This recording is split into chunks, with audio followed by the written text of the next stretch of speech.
मैं मायके जरूर जाऊंगी। रूपा के बेटे कालू की शादी अभी टूनी नाम की चिड़िया से हुई थी।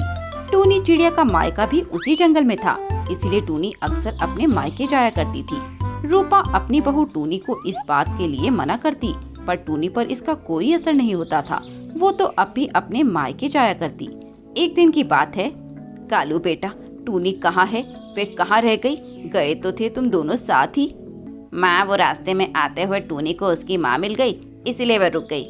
अरे, कल ही तो वह अपनी माँ और भाभी से मिलकर आई थी, एक दिन में इतना क्या बदल गया? अरे माँ, छोड़ो तुम भी, ना जाने क्या बातें लेकर बैठ जाती हो, आ जाएगी। अरे, जब देखो मायके में ही पड़ी रहती है।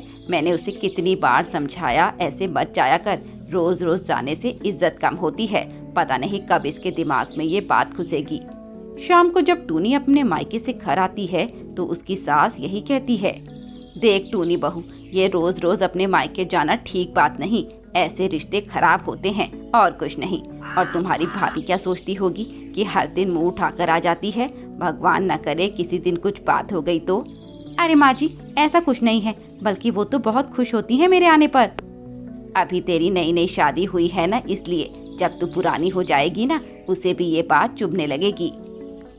माँ जी, ऐसा कुछ नहीं है, और मुझे तो लगता है कि आप ही मेरे मायके जाने से जलती हैं। मैं तुझसे क्यों जलूंगी, मैं तो तेरा भला ही चाहती हूँ। टूनी पर अपनी सास की बातों का कोई असर नहीं होता और अगले दिन टूनी फिर अपने मायके चली जाती है। अरे लूसी भाभी, कहीं जा रही हो क्या? हाँ, तुम्हारे भैया और मैं मूवी का प्लान बना रहे हैं, बस वही देखने जा रहे हैं। वैसे भी बहुत दिन हो गए साथ में गए, इसीलिए सोचा आज घुमाते हैं।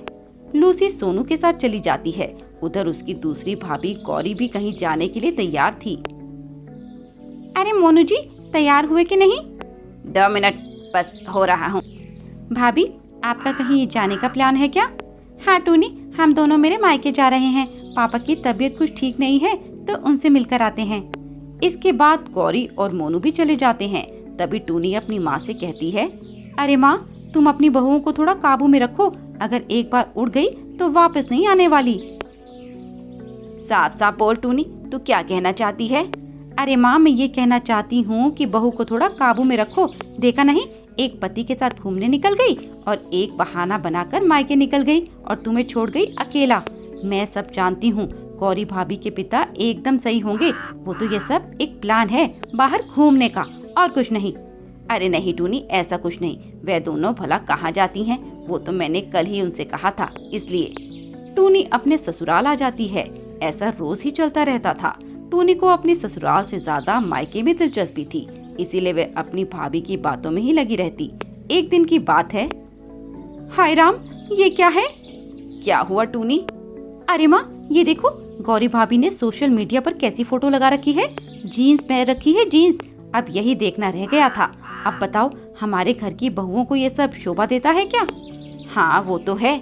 बहुओं को शादी के बाद जीन्स नहीं पहननी चाहिए और ना ही सोशल मीडिया पर कुछ डालना चाहिए। ये हमारी घर की बहुओं को शोभा नहीं देता।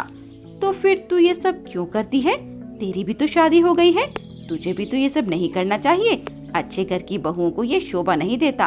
और क्या तेरी सास ये सब मना नहीं करती? नहीं, वो मुझे कुछ नहीं कहती, और फिर मैं छोड़ूं भी क्यों? मुझे ये सब अच्छा लगता है। मैं तो भाभीयों के लिए बोल रही थी। बस टूनी, तेरी भाभी भी तो किसी न किसी की बेटी है, और वैसे भी वो मेरी बहुत इज्जत करती है और मैं उनसे जो कहूँ वो वैसा करती हैं। टूनी, अगर मैं अपनी बहुओं के साथ अच्छी हूँ तो तेरी सास भी तेरे साथ बहुत अच्छी है, तभी तो तुझे कुछ नहीं कहती। वो तो अपने मायके की शक्ल तक नहीं देख पाती, और तू देख, हर दिन यहाँ आ जाती है। टूनी को अब सही और गलत का एहसास हो जाता है और वह अपने आप को बदल लेती है, अपने व्यवहार को बदल लेती है और मायके जाना भी कम कर देती है। ये देखकर उसकी सास भी बहुत खुश होती है।